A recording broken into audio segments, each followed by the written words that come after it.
The silence is broken by somebody crying, trying to be heard, never a word.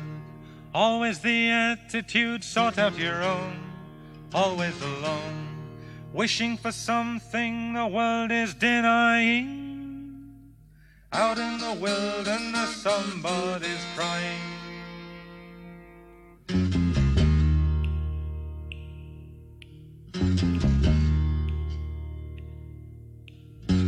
Somebody wishing for something to happen, wishing to tell, wishing to help. Someone was listening, someone who cared, never despaired. Someone to lean on and someone to trust, who needs your assistance and finds your disgust.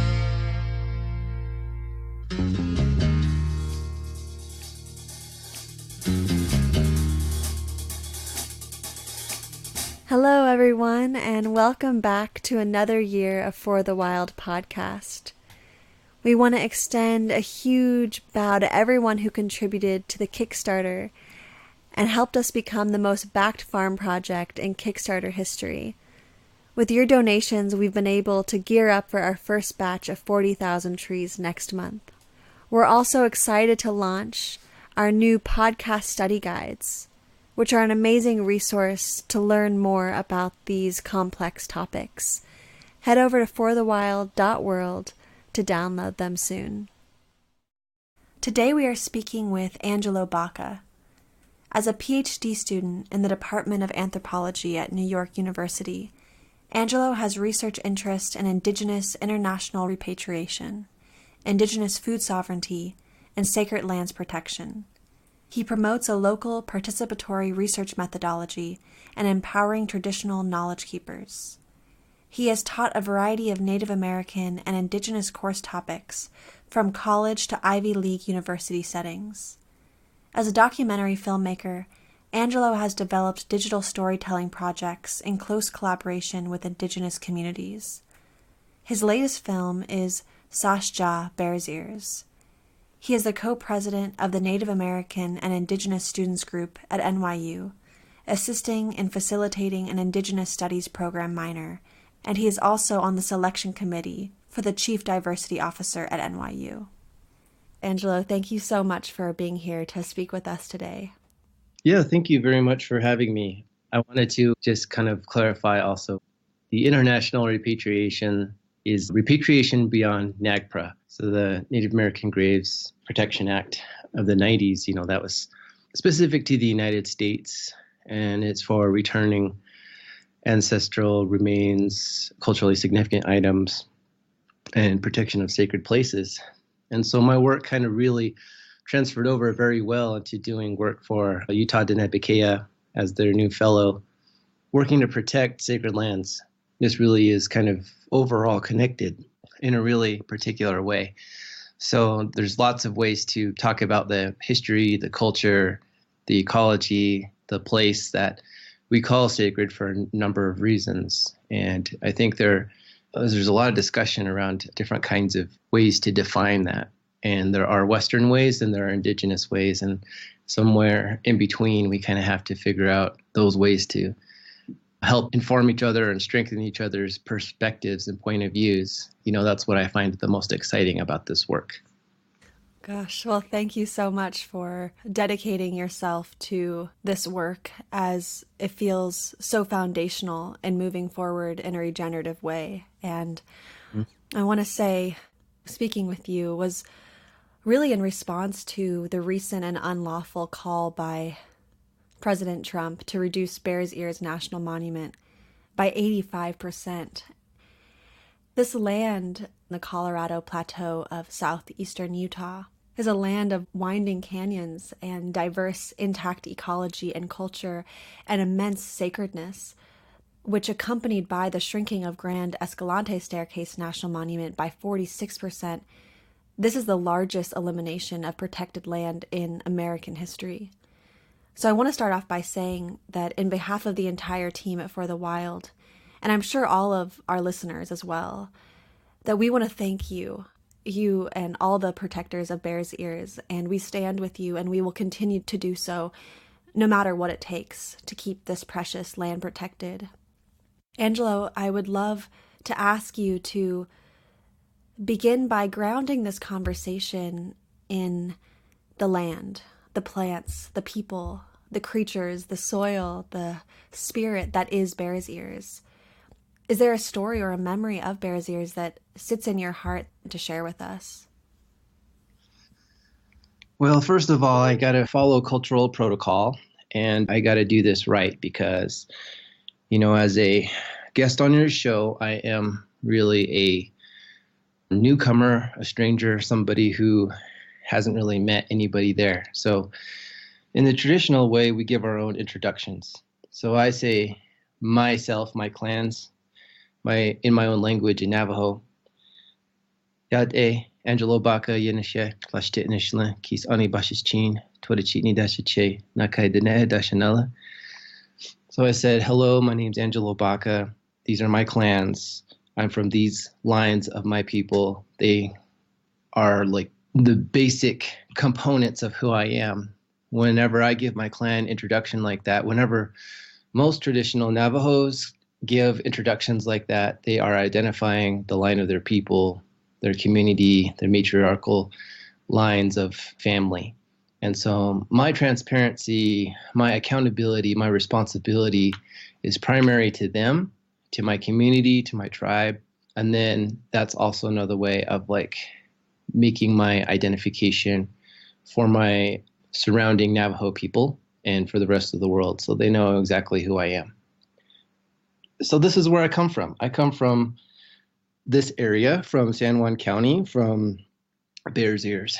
My grandmother has stories that trace us all the way back to this place, and she's been very instrumental in the development of me as a person, learning the cultural ways, the language, the history, learning about ceremonies and prayer, and practicing our traditional ways of spirituality.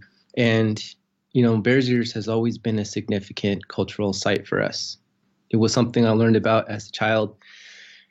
Growing up here, I knew that it was a particularly powerful and, special place. And it was never really at the forefront of any headlines back then, but it was always important to us. And so this comes from a place before any of this press, before the United States, before any settler colonial incursion into our territories. This was a very important and sacred place. It still is. It's Indigenous land, and it always will be Indigenous land.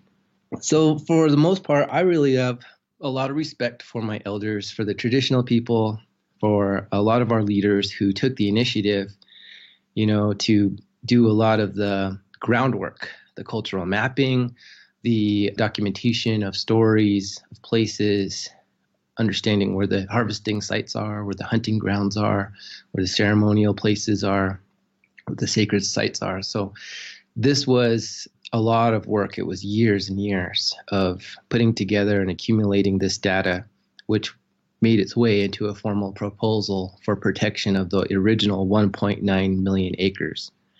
So this has been a grassroots initiative started by Native people who really wanted to protect a very sacred landscape. And so me working to support them is a huge honor. It's a way for me to understand who I am, where I come from, and what I'm doing now. And it's very fulfilling work because it's something that, it feels particularly spiritually inner strengthening, but also it's working to utilize all of the skills and education that I've been having, up to this point. So I feel like I've been working my whole life to do this work, and, it's a huge honor to work for my elders and leaders. They're basically my professors, they're my leaders, my mentors, and I have nothing but huge respect for them, and I'm really glad that I could do this work with them. Oh my gosh, Angelo, I'm so glad that you are doing this work. As you were speaking about your elders and the communities who have mapped this area and all the work that went into protecting this land from the colonizers in the first place, I wanted to ask, following Zinke's review and Trump's proclamation to reduce Bears Ears. What has been the feeling, the response within the communities who have worked so tirelessly to draft the proposal and achieve the monument designation? It's interesting to bring up, the sort of community feel of the way that things have been progressing for the monument, because we have a lot of conflicting reports and stories out there about what it is that we're doing, what the monument is about, how it came to be, and who benefits and who doesn't. But the truth is, anytime that you're talking about heritage, it's always going to be political. It's always going to be economic. It's always going to be, a cultural positioning of power in different respects. And you have that both in your community and outside in the public eye. And so there are different reports, about like if this is beneficial or not, or what is the impact going to be. And for me, I think the most convincing determining factor is that my elders and my traditional leaders are the ones who come from that place and have fostered and developed these relationships in a positive, good way. And, it's not about land, property ownership, about keeping people out. It's actually quite the opposite. It's about inclusion and coalition building and solidarity and partnership building. It's about opening up and refreshing those relationships that used to be and the new ones that are coming now. So from families who never used to talk to each other, to tribes who used to fight each other, to relationships and governments that have been historically difficult, this has been a really beautiful and healing process to try to renew, that kind of inclusion and solidarity and the healing, because we've always maintained that this monument is about healing. It's the development of trying to make people understand and have conversations and have like these very deep, in-depth discussions down to the root, the source of what it is we're talking about. Not just the symptomatic surface topics of governance and jurisdictions and, competing claims of land ownership. Those debates are valid, but they're still on the top of what actually matters. They're only just the outside of what we're talking about to the core, which is respecting all of our relatives, because people have made this discussion particularly about people, whether they're Native people or non-Native people. There are all these ideas of, if this is a good idea or not.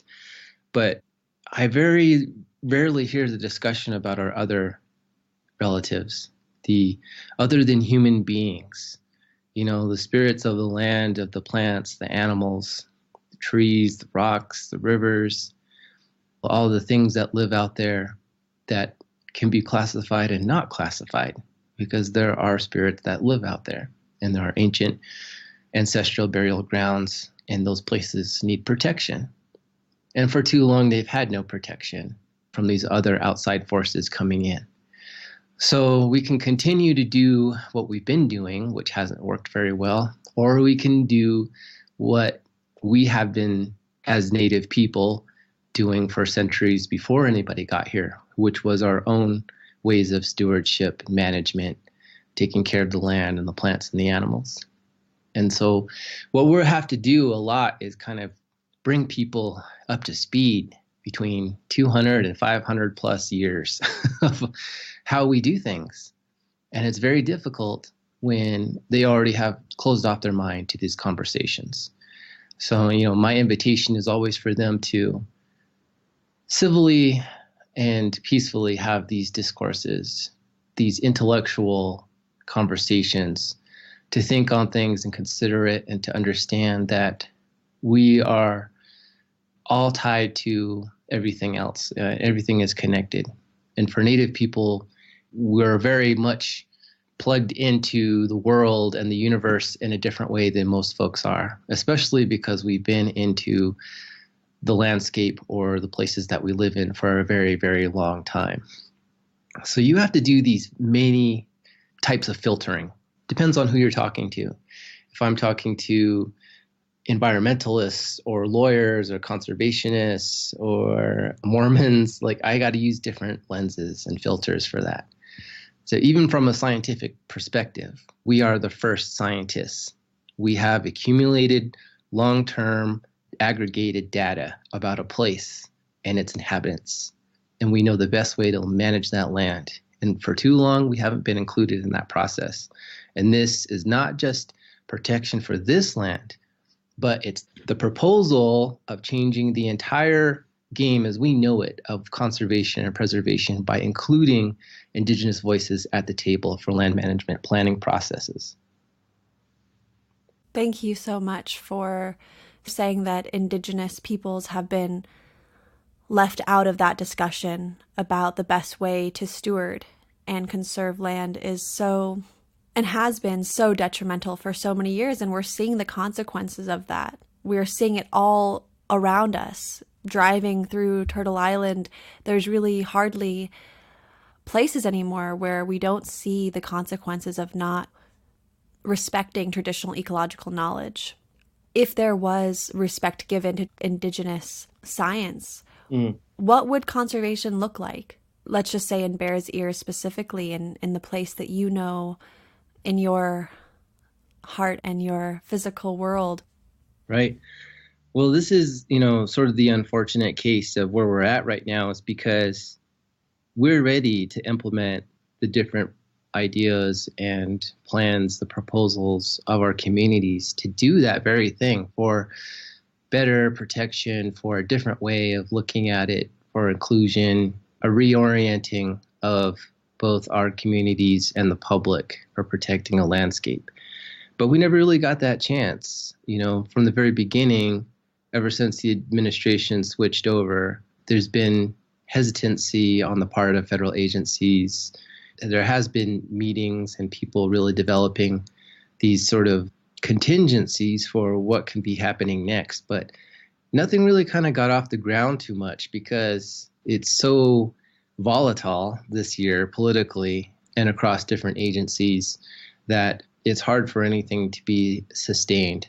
And it's really unfortunate because the losing of the monument or the reduction of it, the changing of that monument and of Escalante and these spaces really are not just about having it reduced in the eyes of the government, but it never really got, to the point where we had the opportunity to show what we're about and what we're going to do and how we could do it. So there's a lot of intertribal interest about this landscape in which we could all share and prosper in trying to not just manage together this space, but to also have a new kind of database, something that would protect traditional knowledge in a stronger, more efficient and culturally relevant way. Something that could really be coming from our side, our perspective, our voices, and, really have a different angle on the histories that have been written out there primarily by non-native, settler, colonial, and especially around here, Mormon authors and historians. So I think there's a lot of potential here that got undercut, which is unfortunate because it's not just about that piece. I think people had a really good opportunity to learn about Native people because a lot of them don't know anything about Native people. We always have to pierce through several layers of ignorance because they don't know, first of all, that we're not all dead, that we're actually very much alive and that we exist. And two, like how the trajectory of history has sort of put us in this position to be painted as adversarial when that has actually never been the case with this monument. It's always been a process of inclusion. If anything, I think the Bears Ears National Monument really has made people aware of the other surrounding underlying issues. So there's plenty of discrimination, racism, some favoritism, and different settler colonial systems and structures that leave us out, don't include us, don't have a voice at the table, and have like these really latent and overt forms of oppression.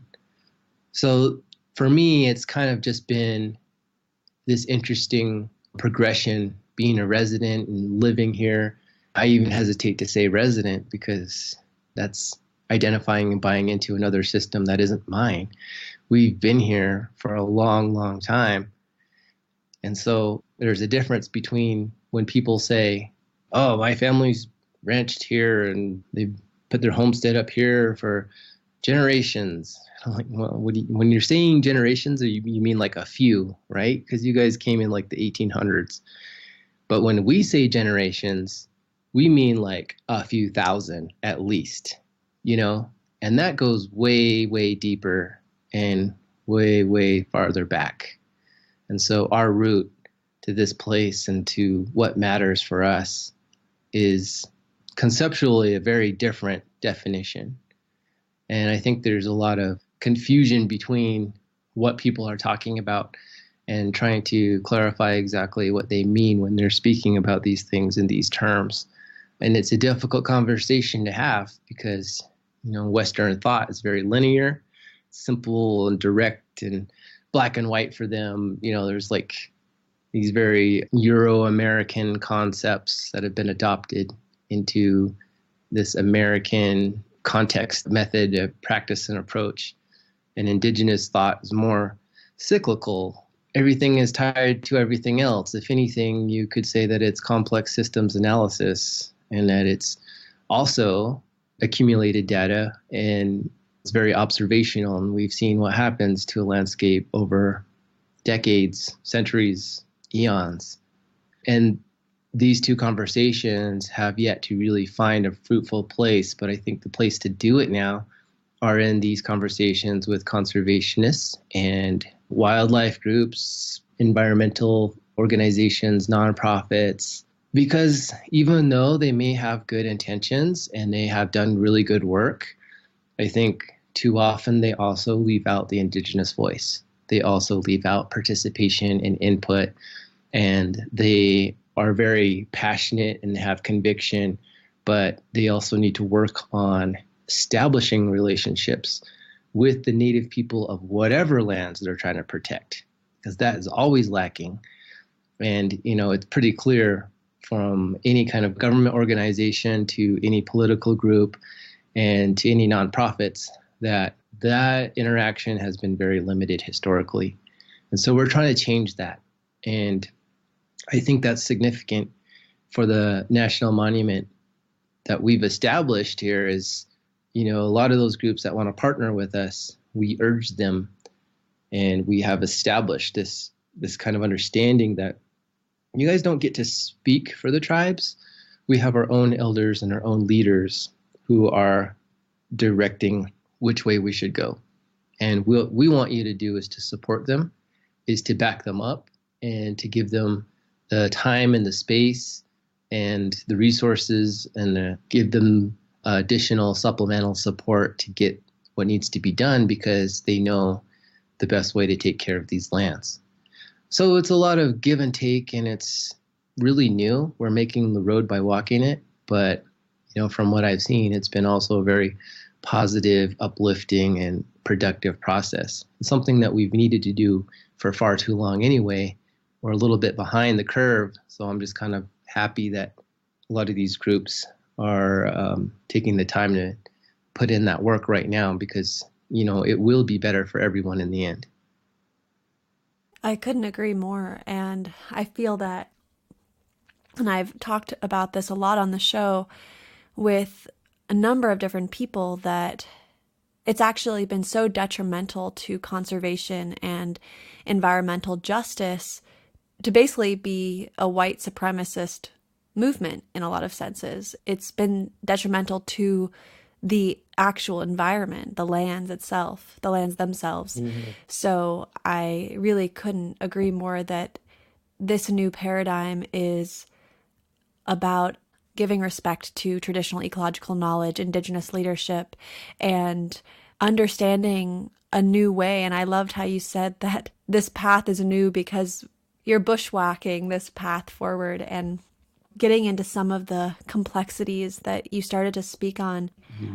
I was really blown away by tremendously complicated work coming from the Bears Ears Intertribal Coalition and Utah Dene to protect Bears Ears. Mm-hmm. So I would love if you could speak about the Intertribal Coalition and what it took to bring the proposal to Washington in 2016.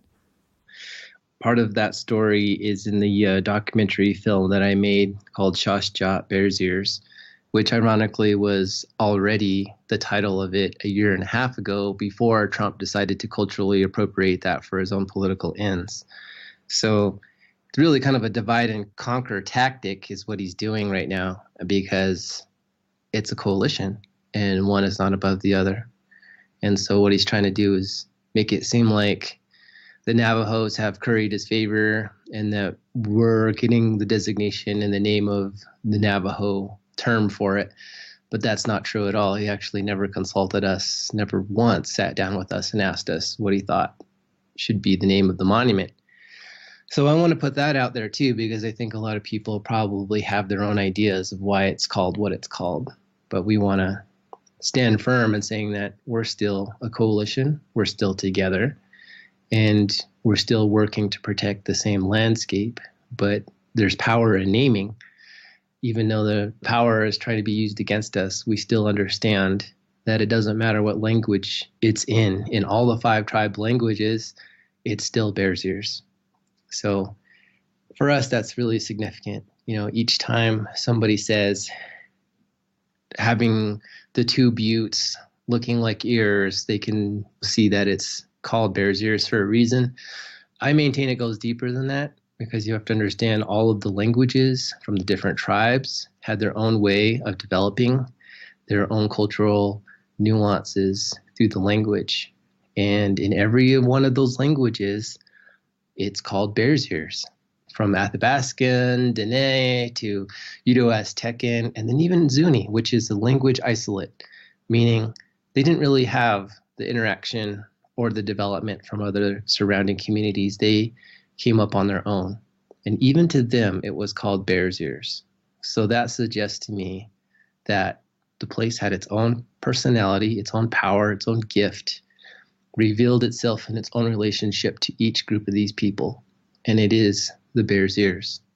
It's not just a name.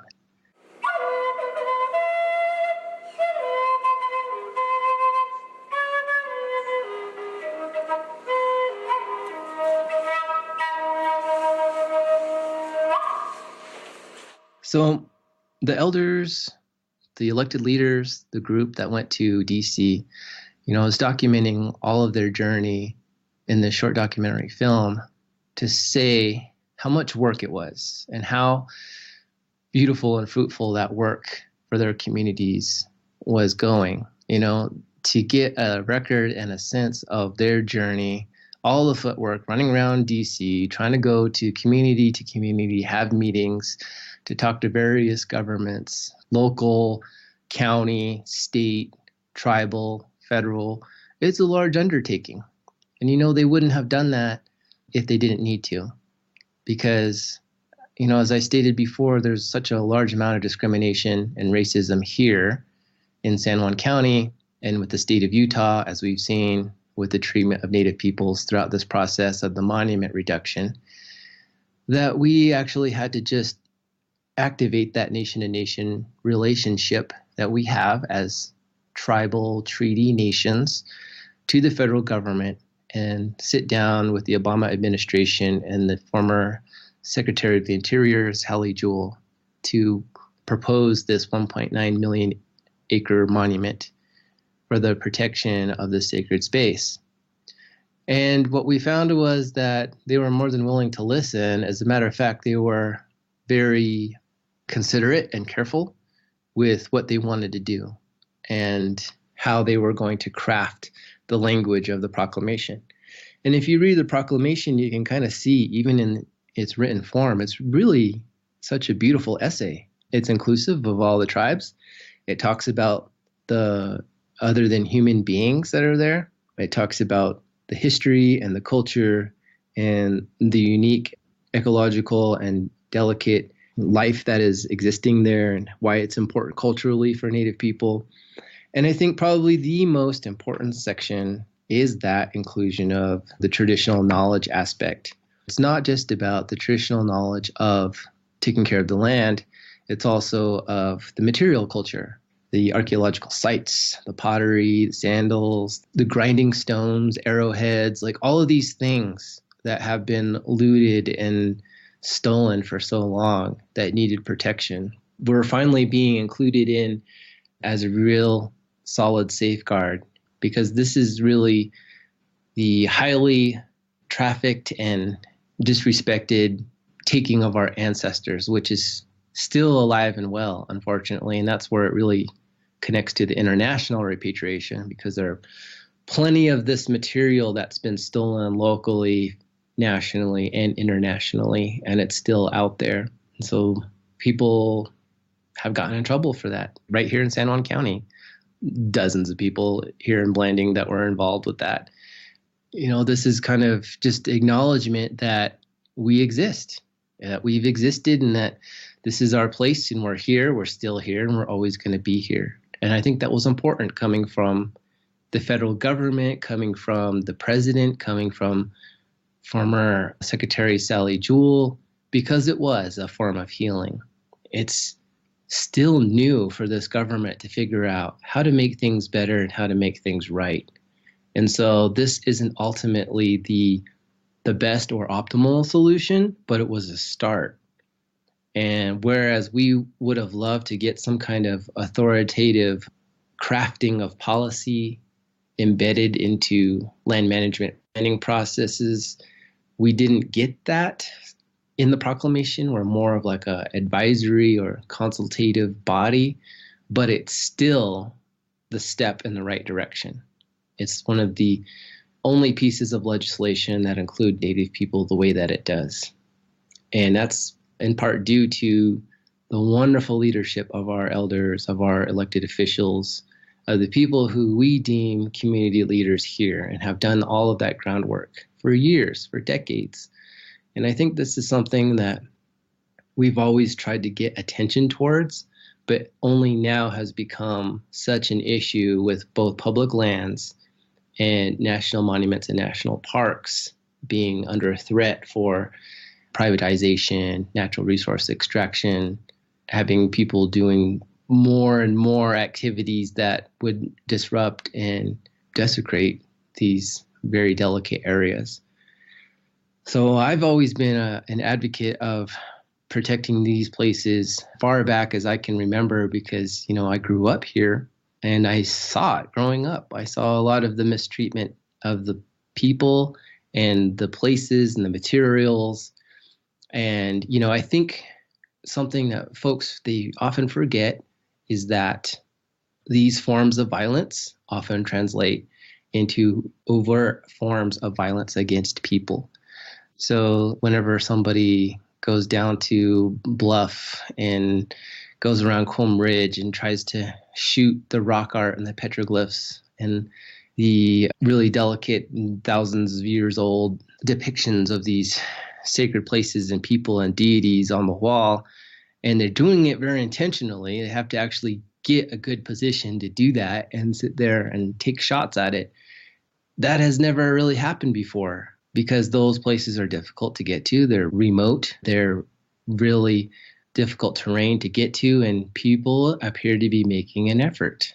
And it appears to be an effort to do that out of spite and hatred and, frustration that Native people are becoming more assertive in their own management of lands, their own political goals, their own ideas about their identity and how they should get their recognition and acknowledgement of their existence.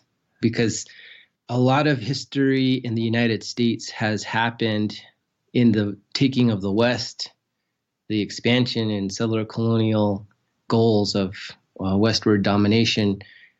It was due to the dispossession and the removal of Native people, but the way to do that is to see them as less than human. It's to dehumanize them.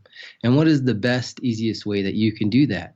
Well, you see them like things, like objects, like something that can be cut down and broken and shot, that can be destroyed as a thing, can be broken.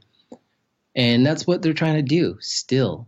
And for me, even though it's not really the same thing as like going into a community and gunning people down, it might as well be, because those depictions of ancestors, of spirits, of places and people, those are our ancestors, and they do have spirit, they do have energy.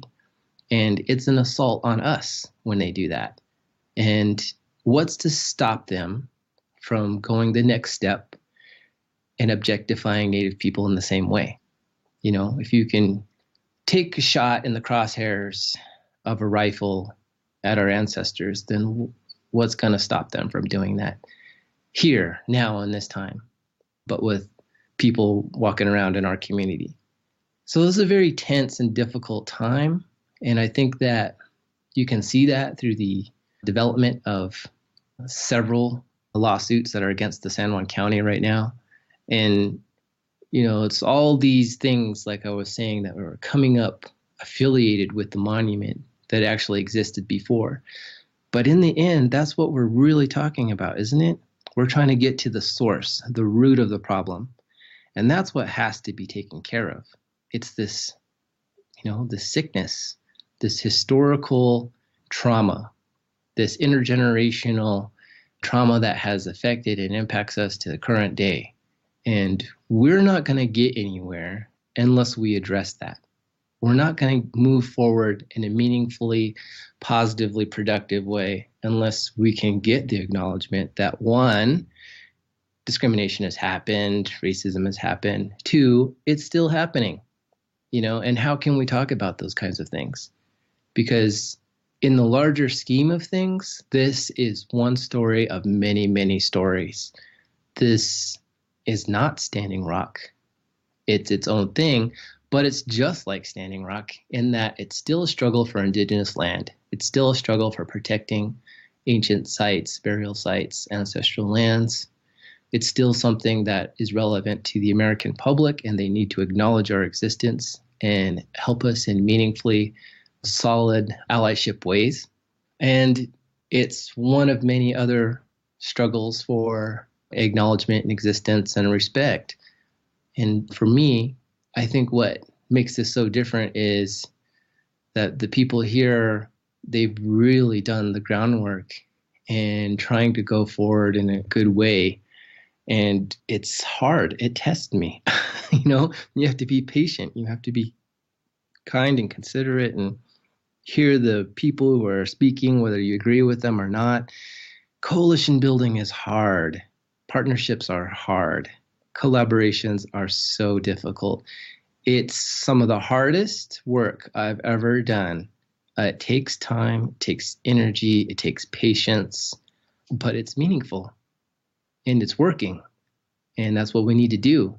And it's probably the hardest thing to do because it's the best thing that we can do.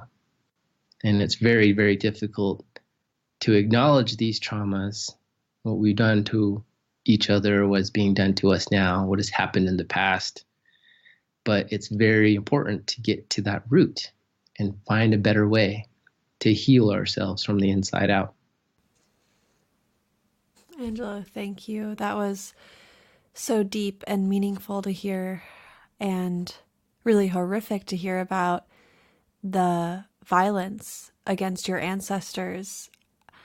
I had no idea that people were shooting at these sites, these sacred sites. That is so devastating. And when you spoke about what's going to stop these people from provoking violence against you and the people that are alive in these places, and I think back to conversations I've had with Candy Mossett, who lives in North Dakota, or Ariel Deranger, another Indigenous activist in the tar sands regions of Alberta, and hearing about the man camps and the violence that extreme oil extraction brings when settlers come into Native communities. So I know that that is happening, and globally, not just in, quote, North America. And it is so heartbreaking that the frustration and the disrespect and all of the wounds and the trauma that you were speaking of is being released in this way. And that luckily, all of the people you've been speaking about, your elders, the elders all over Turtle Island, are coalition building, and the grassroots organizations are coalition building and are speaking to people on the other side of the spectrum to find a way forward, as difficult as it is, as exhausting and I'm sure frustrating at times as it is, just the Utah politics and the divide that seems to permeate Utah and much of the West in regards to public land, and the opposing argument, these protective designations, the federal overreach that restrict autonomy and economy. And it's interesting because several million people visit Utah's national parks each year, which must contribute to the state's economy. And then I also was thinking about the legal case, the federal legal case, and I understand that there is a level of discretion in regards to the lawsuit recently filed in federal court. But I'm wondering if you could just help us or make us aware of what is unfolding, who is involved. So whatever you could speak to about the federal case, and then also whatever you could speak to about the politics in Utah, I would really love to understand that a bit better. Sure. I have always maintained that Native representation, self-representation, our own Indigenous voice in the media is historically always limited. And we've never really had a better time than now to actually put out our own things and, have our own voices from our own side, our own perspective, which was one of the goals of the documentary, was that they were going to tell their side and I was going to tell mine as well, because, my grandmother's in that film and I'm not hiding it. I make no illusions. Like, this is where I'm from and it's coming from this perspective, and it's very important to us. And here's why. So when I go into that explanation, really for me, I'm talking about giving power to the Native perspective, giving the voice to our leaders and our elders. And, I think that's something that in the media hasn't been represented very well. I would say about 75% of what's been put out there comes primarily from outsiders just looking in and not exactly knowing what the entire story is. And that we've been left out of those reports. We've been left out of those documentaries and those films and those journalistic excursions. So we don't have really that much of a Native voice or representation in those. I'd say probably a quarter of what's been put out there now is that. They ask people from our coalition, they ask people from our leadership and our elders, and they take the time. They take the time to understand and ask questions and figure out what's really going on and what is it from their side, To date, most of what's been dominating the news is about local, state, federal politics. And, much of what's been really substantial in development of the monument and the development of trying to influence land management planning processes with all kinds of groups has been lost in the shuffle.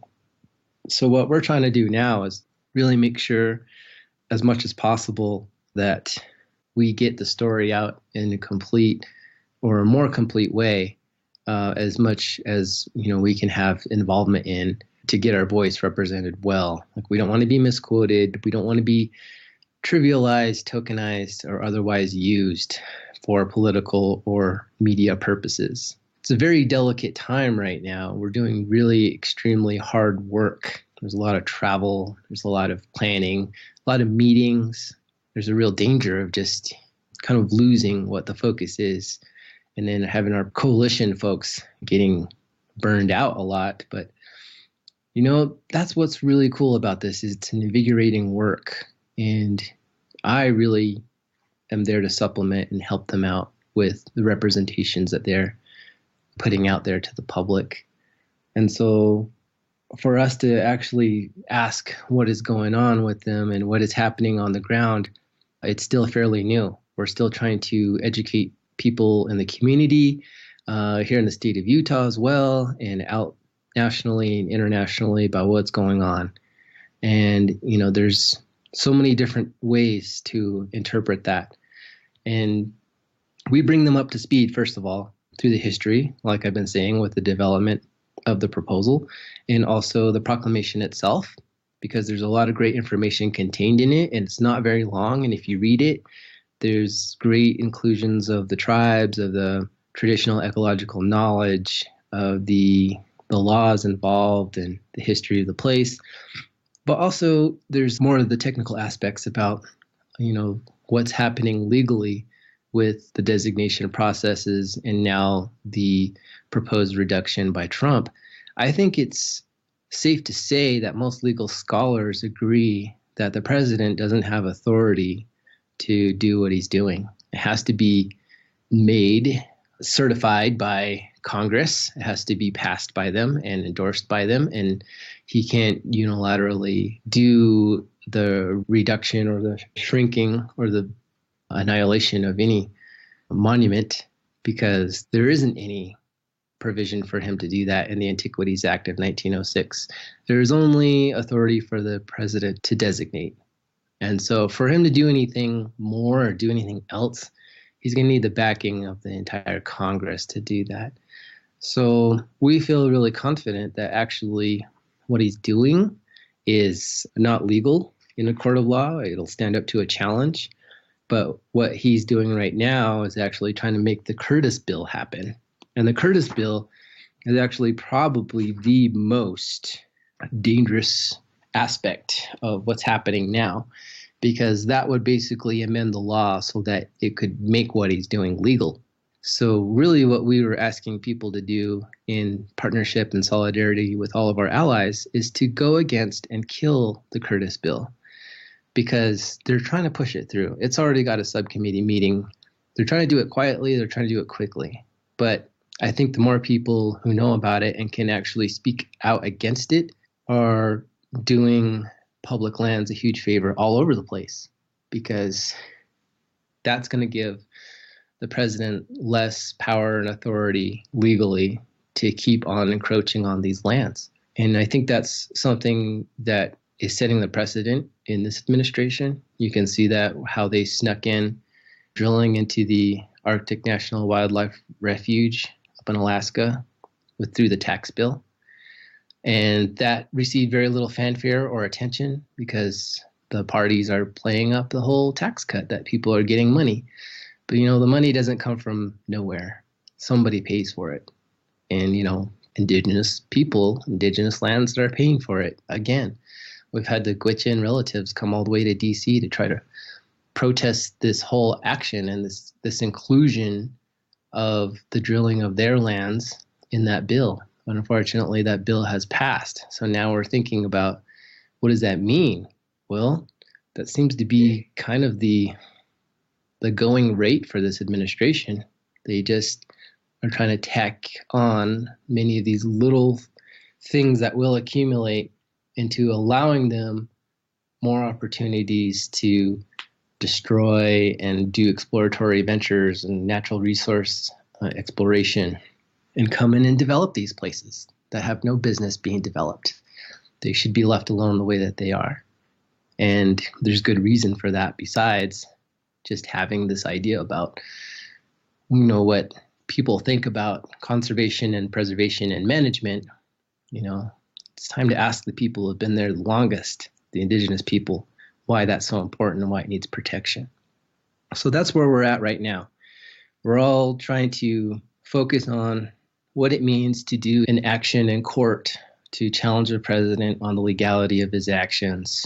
And it's interesting to see so many other allies and groups come out and also support that effort and also even file their own lawsuits. Yeah, it'll be interesting. The legal part of it is only one part. And I submit to you that can't be the only focus, that no matter what happens, that A, this is still native land, it's still indigenous, we're still here, we're still gonna be here, and we're still gonna, defend this land. And two, the relationships that we've made, the partnerships that we've made, the collaboration that's in development in this process matters so much more than the immediate urgency of reacting to something that we don't all have as much control over as we would like. Because in the long-term scheme of things, we've been here long enough to know that there will always be people like this. There will always be people who want more, who get greedy, want to take something from somebody else, and that they're trying to come in and assert what they think is power. But it's not power. Power is the land. Power is the elements, the plants and the animals. It's nature that is larger than us, and we could never, ever be larger than it. We could never even have the illusion that we'd be in control of it ever. We're just a part of it. And so we have to go and reorient ourselves and shift our focus into feeling as complete as we can as human beings by making these good, positive relationships going forward now. Because that's what we're going to have to teach the next generation. This generation has chosen its path, and we don't agree with it in terms of the leadership. But, that's not to say that it will always be this way. And the generations are learning very fast what has happened before, what's going on right now, and how they could change it in the future. So to me, there's light at the end of the tunnel. It's not all doom and gloom, but there's so much work that we have to do in the meantime.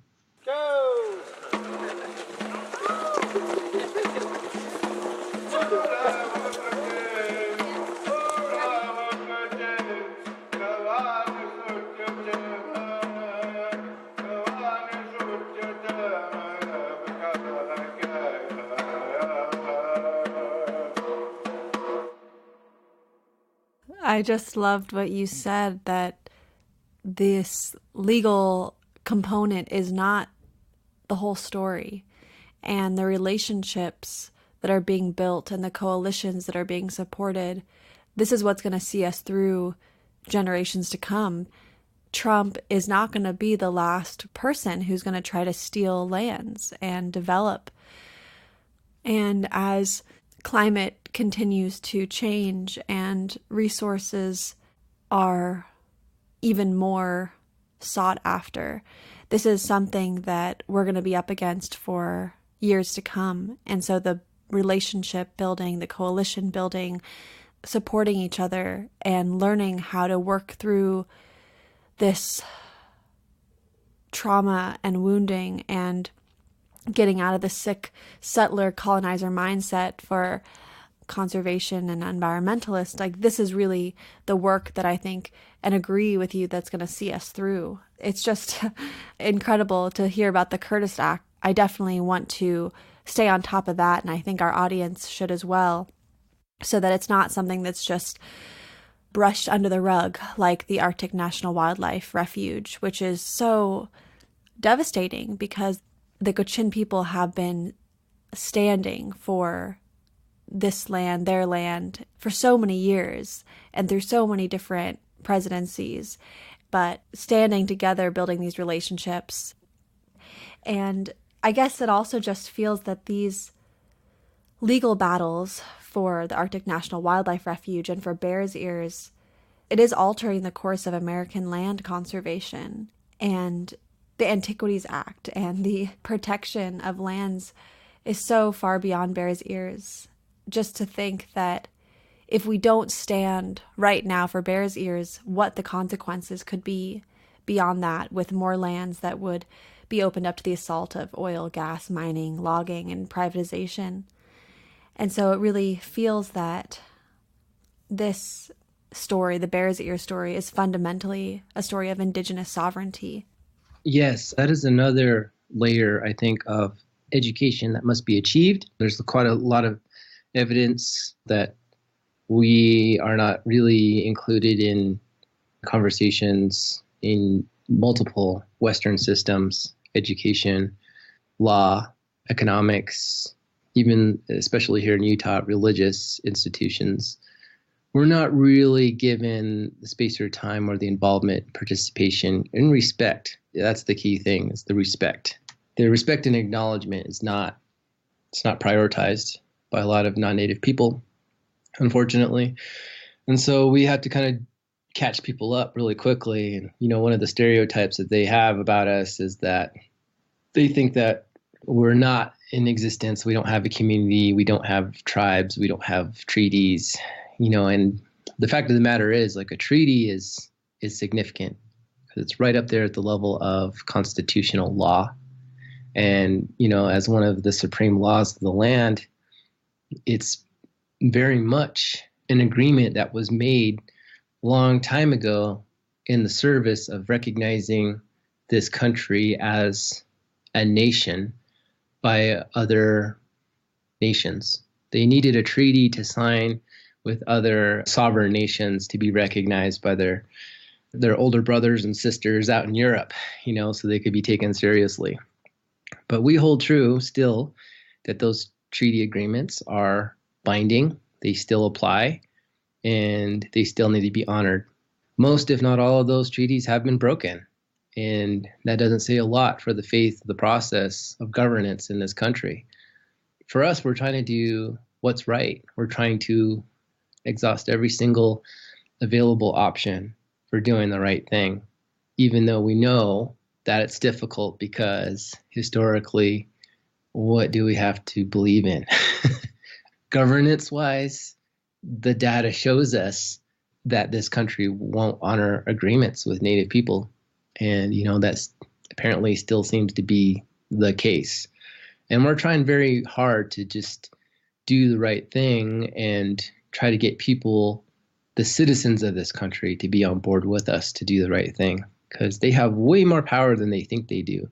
They just have to wake up and start activating that power. I mean, that's what we did as an intertribal coalition. We're figuring out the direction of all these, discussions that we're having about the land, and we're still being disrespected. We're still being marginalized. Our voices were rendered invisible, and, they were being rude and disrespectful and not acknowledging them.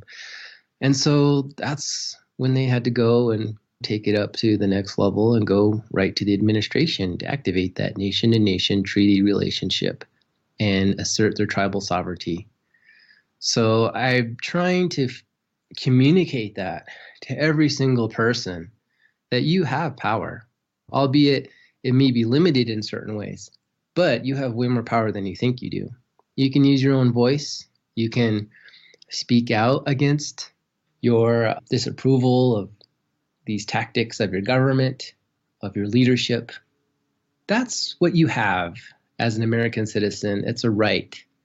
And it wasn't just something that was born out of these high ideals. Like, those are reified and evoked every single day, because you still have people who are practicing those justice ideals in these different organizations, as well as like out in the military. Like, for us, we have per capita the most veterans, Native veterans in the United States military. And at first glance, that might seem contradictory, because you're like, why would you be a soldier in a military that has historically been genocidal in its campaigns against Native people?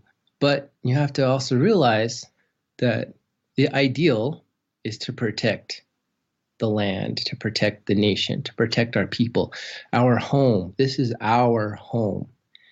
America, the United States, like this whole idea, preceding that, this is our home and we'll protect it. And I think that was most powerfully expressed at Standing Rock when we had our own Native veterans come out, and they were there in solidarity with us because they served this country. They put their lives on the line, and they're still doing it. They're still warriors. They're still protectors for our places. And I think this is something that, while we get the motivation to be protective and proactive and have action directly, we also understand that Standing Rock itself became somewhat of a more adversarial, confrontational even warlike zone. And people were clashing, and somebody got hurt. They lost an arm there, like blood was shed. People were hurt there. And we don't want that for the Bears Ears landscape. It's a sacred place of healing, and that's something that we have to keep intact. And so we don't really want a lot of people to come in and occupy and camp here. We understand and we're grateful for the support, but the elders, the traditional leaders, the elected leadership have all expressed, especially from the coalition, that they welcome, support, but in the ways that they deem the most necessary. And that right now is, as I stated before, trying legislatively to kill the Curtis Bill or the Curtis Act, and to try to mitigate the larger implications for other sacred lands, indigenous lands that will be under attack. If we don't pay attention to what's happening politically right now in the landscape in the country. So I understand that need to want to defend and protect our places, but it's not the right time and it's not the right place.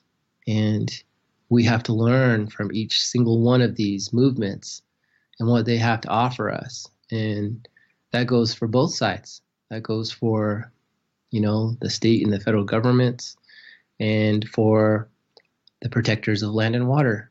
How can we learn from last time to do better this time? What is it that we could figure out through our processes, our protocols, our respect, our acknowledgement, the proper way to do things and to do them better? Yes, learning from these challenges and experiences that we're in together. And thank you for speaking of the power of the citizen in this country, that we do have power, and being able to be united, we are more powerful to get behind the indigenous leaders of these lands and heed what is actually wanted for support. Although Standing Rock was potent and just incredible, all the connections and beauty that came out of that particular movement, that is not the Bears Ears movement, that this is a healing place, like you've said. Just thinking about the elders of Bears Ears, I think about your grandmother, who you've spoke about a few times and who was featured in your documentary, Into America, the Ancestors' Land. And in your documentary, she recounts being pushed out of her ancestral home by oil development, uranium mining, and Mormon settlers. And I'm curious, what do you think your grandmother would want us to know about Bears Ears? I don't know. I mean, it's a good question. She left us last year in November, and she never got to see the monument designated. So she worked very hard with me, and everything that you see on the films, Into America, the Bears Ears film, that's years. That's years of her talking with me, telling me stories, interacting with me, feeling comfortable enough to be on camera, because she never liked to be on camera. And it was her choice. I never pressured her to do it. I always just asked her a lot about how it was important and what it meant. And it's always hard to watch that movie because, I miss her. And she taught me a lot. And I think she's still teaching us. That film, it's literally going all over the world and it's telling people the story. And so I just try to honor her memory by doing this work. I try to think about the things that she would want to try to protect, keep safe, keep in a good way.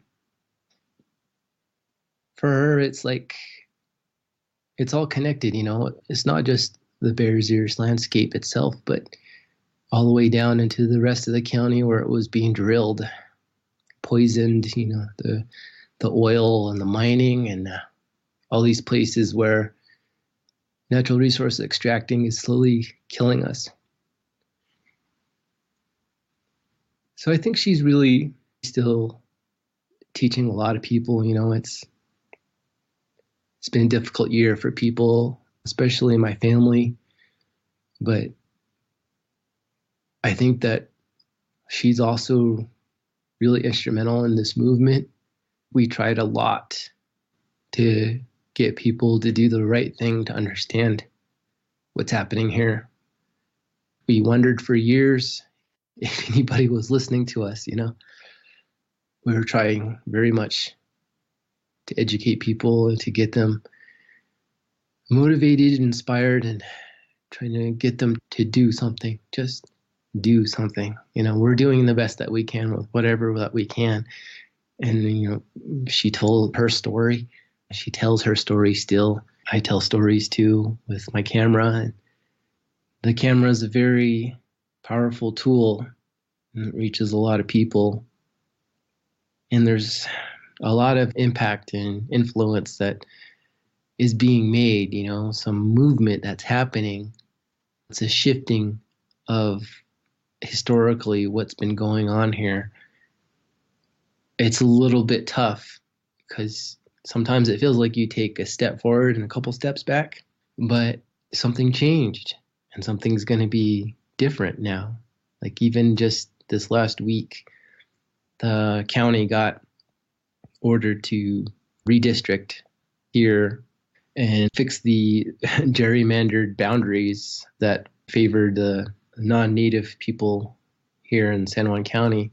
And now we actually have it redistricted so that it's more distributed equitably and not along racial lines in favor of the group that has been dominating the political landscape forever. Like, it has not changed, but it's going to change now.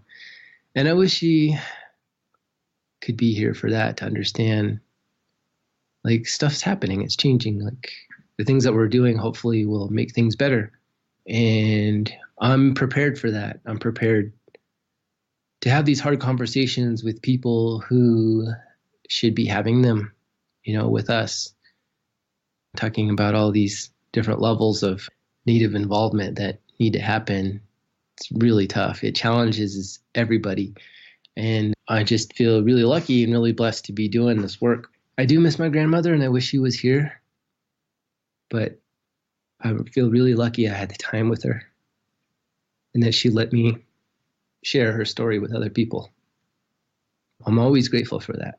And I always know exactly what I'm doing in the morning, and I get up and I feel like this is what I'm supposed to do. And this is very good, meaningful, fulfilling work. And I feel optimistic about it because I know it's not just me. It's a lot of our other elders, our other, how we say, like in our relation, our Chays and our Nollies, and our grandmas, our Shimasana, like we use these kinship terms with each other. We identify each other again by that clan name. Like, oh, they're identified because we hold a same clan line and here's how we're related. This is how I address you. You're my grandfather, or you're my uncle, or you're my brother, or my sister, or my cousin, my grandma, and that's originally how we established our social relations, our kinship. And it's making us return to that. And we have to shift, decolonize our minds and think about, how did we do this before, when everyone was taken care of, when everyone didn't have to worry because we had our community and we had our place that we took care of. So it's a challenging work. And we always have to hold both and integrate Western and traditional knowledge together so we can all find a way forward.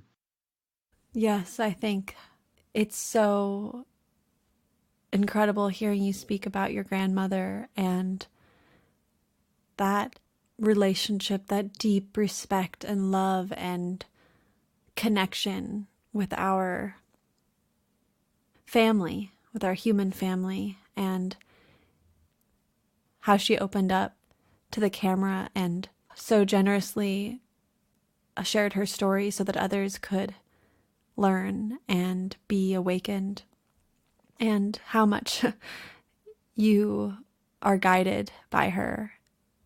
I'm sure it's sparking a lot of emotions in the people who are listening. This reawakening of respect for our elders. I'm just, again, thinking back to your documentary, and I'm wondering if you would feel comfortable sharing a short story from your grandmother that she shared. Yeah, there's so much more in the film that wasn't really included because I was trying to make it a short.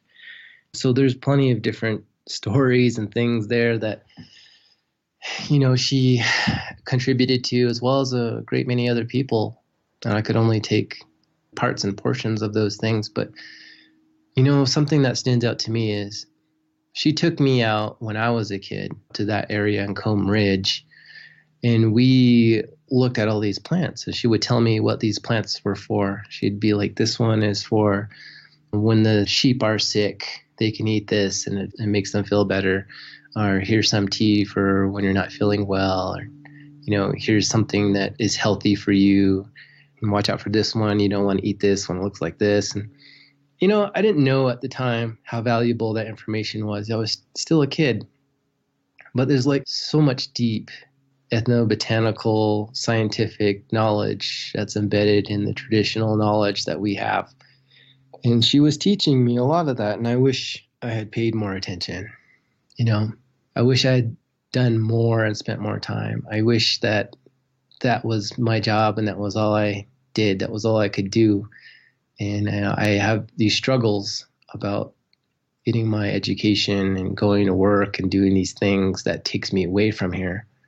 And for me, I didn't have as much time that I would have liked with my grandfather. He was gone when I was a kid. Although the few times I did spend with him, he took me out to Bears Ears. He took me out there and, he showed me that it was a sacred place, and he showed me very special ceremonial places there. For me, that's always been a safe place, as it has been historically. We've always gone there to really get away from the marauders or invaders or military roundups that people would try to do to Native folks. And they knew that land. They knew it well. They traveled so much. My grandfather and my grandmother were all over the place. They would go everywhere, and they just, knew these places like the back of their hand. I can remember even just going on a road in Bears Ears, and grandmother would tell me, and remember, she doesn't speak any English at all. It's all Navajo. And she's like, watch out around this corner. Be careful. Slow down.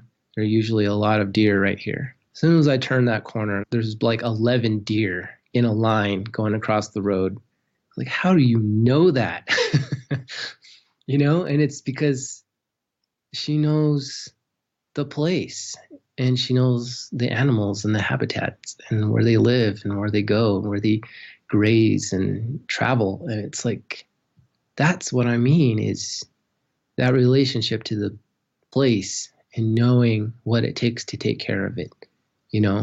She didn't say, get out of the truck and go take one of them. She's just like, be careful. There's a lot of them right here. They usually come out, and I respect immensely the knowledge that the elders hold and the traditional folks who have access to these wells and depths of accumulated wisdom. And I'm just really honored that they are able to share that with us now. I think it's lost on people how special that is.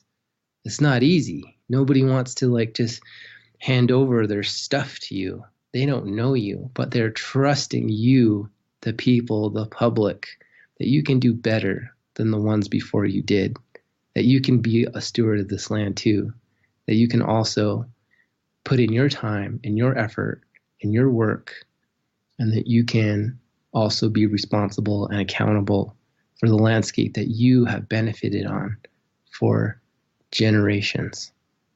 So I think that's the challenge. We're inclusive, but it comes with responsibility, comes with accountability. It comes with listening and learning and trying to do better than the ones before you did.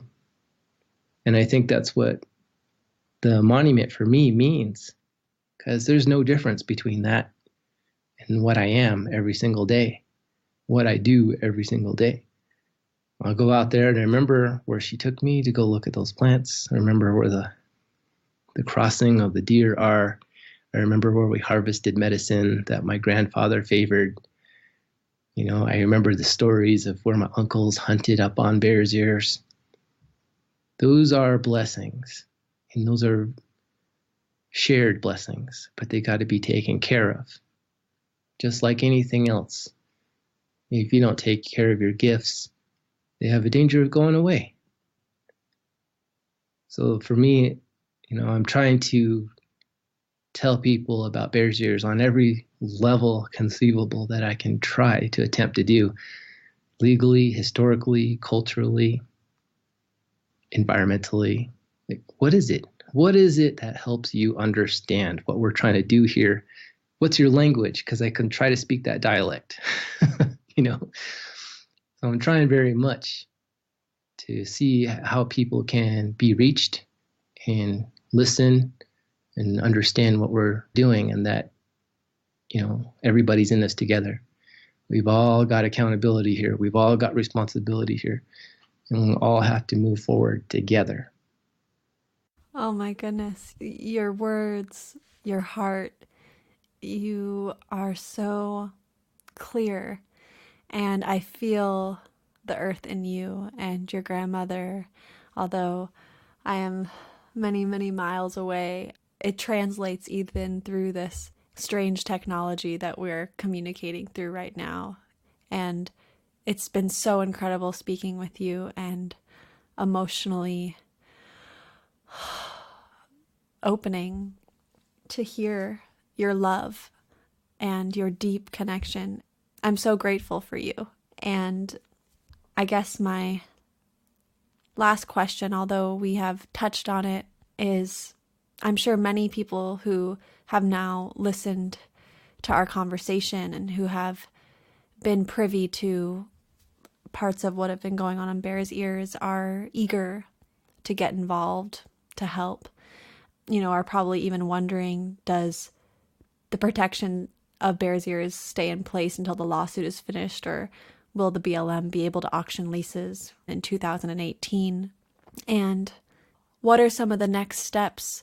And yes, there's the Curtis Act, and there's things that we've touched on, but if there's just some parting notes, clarifying notes for those of us listening of what we can do, what advice and guidance can you share with us as citizens of this country that we can do to stand in integrity and with respect to the leaders, the elders, the indigenous peoples of this land? How can we support?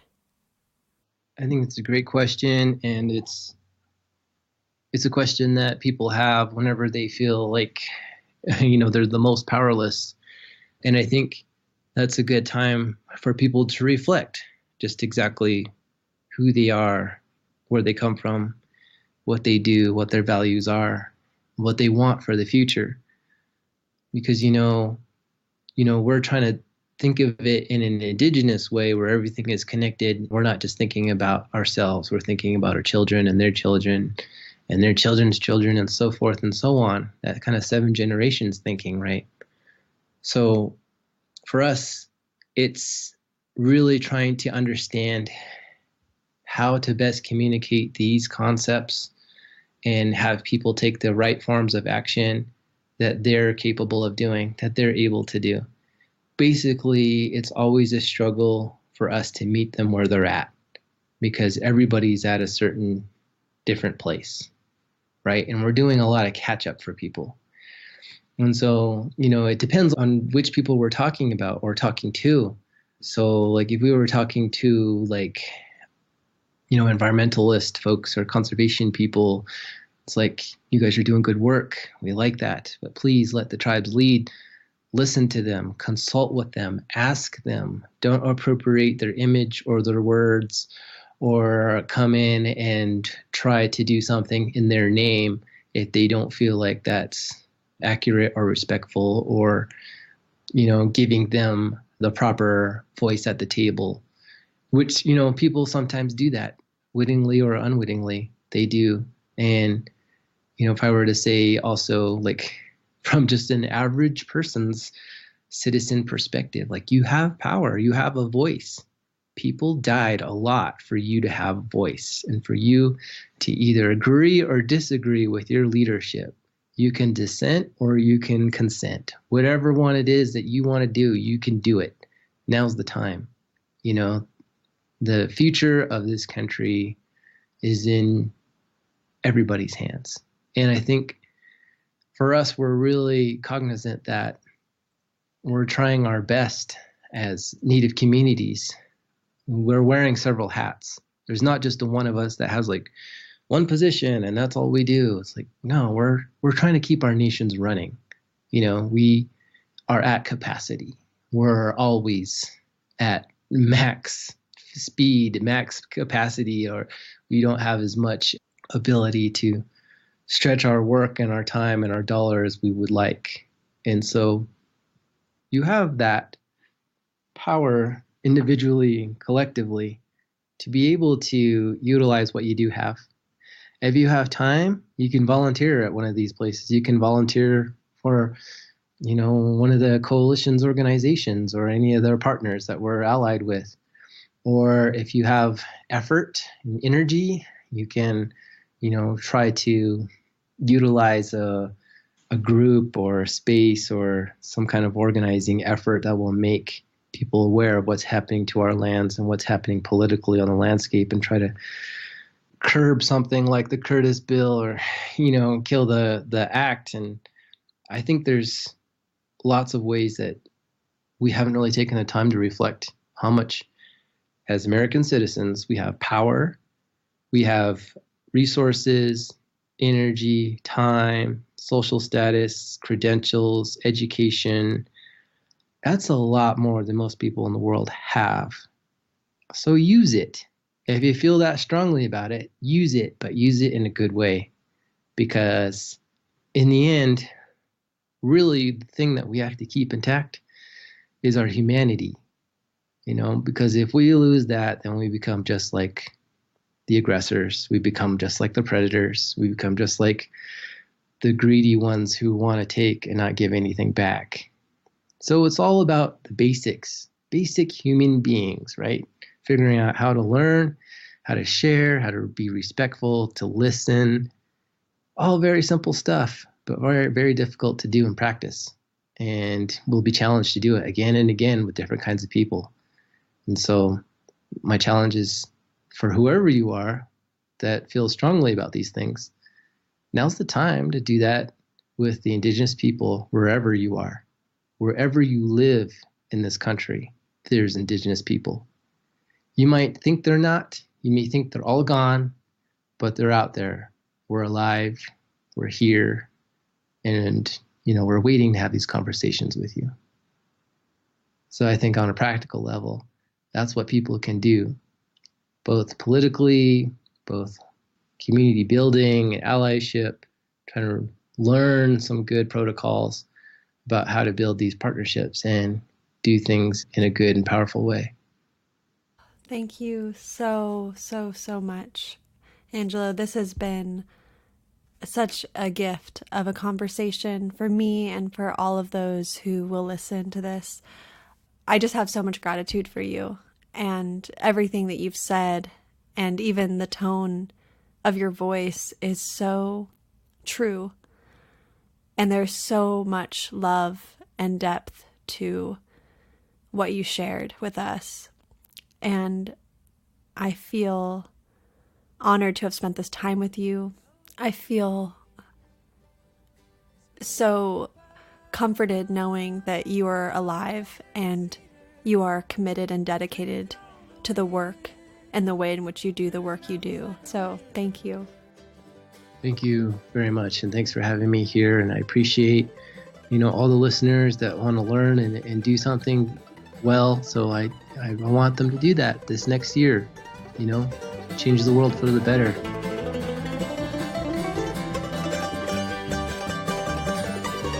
Now the dust lies thick and heavy where my feet are falling. There's nothing but the sound.